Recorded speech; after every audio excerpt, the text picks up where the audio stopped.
Bonjour à tous. Vol de fromage dans le Jura. On apprend le vol de près d'1 tonne de comté et de morbier dans la nuit du 3 au 4 décembre à Ounan. Les cambrioleurs se sont introduits par effraction dans la cave de la fruitière et ont embarqué 25 meules pour un préjudice estimé à près de 10 000 euros. Une enquête pour vol aggravé est en cours, menée par la gendarmerie de Dole. La fromagerie, déjà fragilisée par les pertes liées à la dermatose, doit désormais gérer ce nouveau coup dur. Le prêt-à-porter perd encore du terrain. Besançon X Junior fermera demain dans le centre-ville. Cette fermeture intervient avant même la décision du tribunal de Paris sur l'avenir du groupe, attendue le 12 décembre. À Besançon, cette fermeture s'ajoute à une longue liste d'enseignes de mode ayant quitté la ville ces dernières années, malgré un taux de vacances commerciales stable autour de 7%. Un freinage brutal dans le tram à Dijon. Un tramway de la ligne T2 a freiné brutalement pour éviter une voiture de police en intervention hier, boulevard de la Trimouille.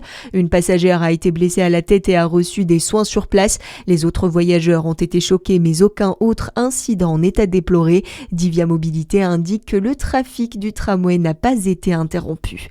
Dans le reste de l'actualité, une victoire cruciale pour Sébastien Lecornu. Les députés ont adopté hier soir le projet de loi de financement de la sécurité sociale par 247 voix contre 234. Le Premier ministre a ainsi réussi son pari d'avoir trouvé une majorité favorable sans avoir à dégainer le 49-3. Il a notamment bénéficié de l'apport des votes des députés du Parti socialiste qui avaient obtenu l'ajout dans le texte de la suspension de la réforme des retraites.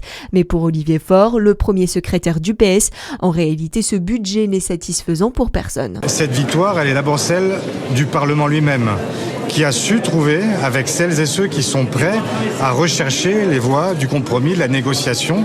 C'est exigeant, c'est difficile. Ce budget n'est le budget de personne, au fond.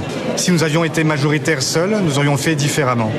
Chacun d'entre nous aurait fait différemment, puisque nous sommes de gauche et que la majorité très relative qui nous fait face reste de droite. Mais nous avons cherché à être utiles aux Françaises et aux Français, et je crois que nous n'avons trahi personne, et au contraire, nous sommes de ceux qui n'avons pas attendu un grand soir hypothétique pour obtenir des victoires. Un scrutin qui a été plus divisé parmi les élus de la droite républicaine, avec 18 voix en faveur du texte, 3 contre et 28 abstentions. Et puis Buffalo Bill inspire un nouveau polar à Lons-le-Saunier. Noël meurtrier à Lons-le-Saunier, premier roman de Benoît Chevrier, revisite la tournée européenne de Buffalo Bill en 1905. Entre passé et présent, le récit suit une enquête autour d'un meurtre. Le roman est publié par Z4 Éditions. Une séance de dédicace est prévue ce vendredi 12 à la librairie Guivel à Lons-le-Saunier. Voilà pour l'actualité, restez branchés à suivre votre météo sur Fréquence Plus.